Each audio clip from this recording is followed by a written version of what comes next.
You ask Tiger to calculate. This deals with linear inequalities with one unknown. The final result is x smaller than 2. Let's solve it step by step. Swap sides.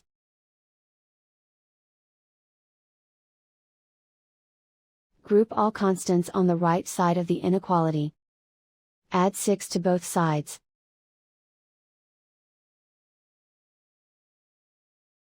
Simplify the arithmetic.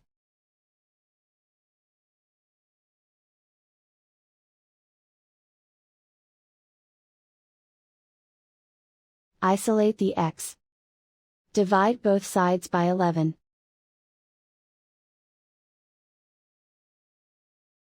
Simplify the fraction.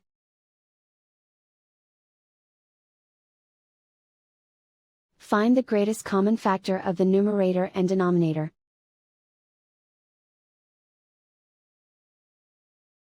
Factor out and cancel the greatest common factor.